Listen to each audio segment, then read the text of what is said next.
موت کبھی وعدہ خلافی نہیں کرتی، اس کا وقت اٹل ہے۔ موت کو کوئی روک نہیں سکتا، کوئی پردہ اس کے درمیان حائل نہیں ہو سکتا۔ موت کے سامنے مال، اولاد، دوست، احباب سب بے بس ہیں۔ موت سے کوئی چھوٹا بڑا، امیر غریب کوئی بھی نہیں بچ سکتا۔ نہ نیک اور صالح لوگوں پر یہ رحم کھاتی ہے اور نہ ہی ظالموں کو بخشتی ہے۔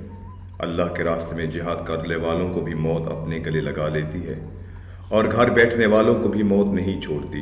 اخروی ابدی زندگی کو دنیاوی فانی زندگی پر ترجیح دینے والے بھی موت کی آغوش میں سو جاتے ہیں، اور دنیا کے دیوانوں کو بھی موت اپنا لقمہ بنا لیتی ہے۔ فرمان باری تعالیٰ ہے، تم جہاں بھی ہوگے تمہیں موت پا لے گی، چاہے تم پختہ قلعوں میں ہی کیوں نہ ہو۔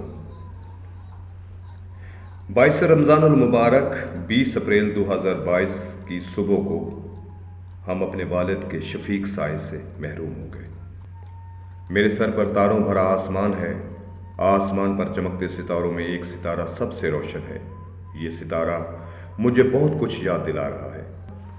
گاؤں کی وہ چاند بھری راتیں جب میری ساری کائنات میرے ماں باپ، بہن بھائی اور دوستوں تک محدود تھی۔ میری اس کائنات کا مرکز میرے والد صاحب تھے۔ میں آنکھیں بند کر کے ان دنوں کا تصور کروں تو ان کا شفیق اور روشن چہرہ سامنے آتا ہے۔ مجھے یاد نہیں پڑتا کہ انہوں نے کبھی ہماری پٹائی کی ہو یا کبھی خفا ہوئے ہوں۔ وہ ہم بچوں کو بھی تم کی بجائے آپ کہہ کر بلاتے تھے۔ انہوں نے مالی وسائل کی کمی اپنی محبت اور شفقت سے پوری کی تھی۔ وہ ایک ملنسار دوست کی طرح تھے۔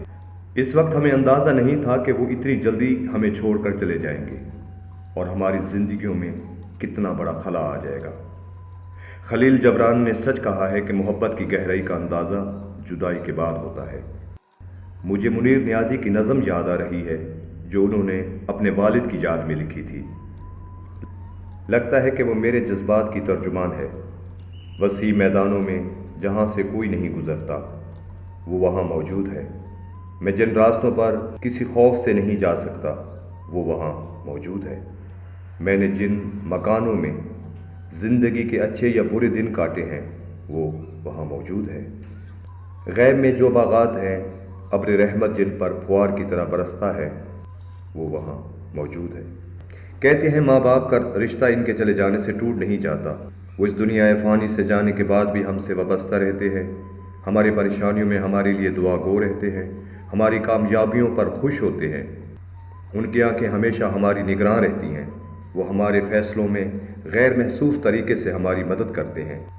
مجھے ڈزنی پکچرز کی فلم دی لائن کنگ یاد آ رہی ہے، جس میں جنگل کے بادشاہ شیر مفاسا کا بیٹا ننھا شیر سیمبا اپنے والد سے پوچھتا ہے، کیا ہم ہمیشہ اکٹھے رہیں گے؟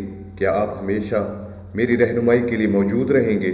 مفاسا اپنے بیٹے سیمبا کو تسلی دیتے ہوئے کہتا ہے، میں آج تمہیں وہ بات بتاتا ہوں جو میرے والد نے مجھے بتائی تھی۔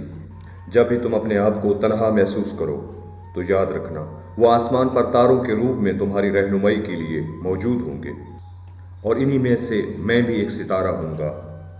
اچانک مجھے احساس ہوتا ہے میرے سر پر تاروں بھرا آسمان ہے۔ آسمان پر چمکتے ستاروں میں ایک ستارہ سب سے روشن ہے۔ یہ ستارہ مجھے بہت کچھ یاد دلا رہا ہے۔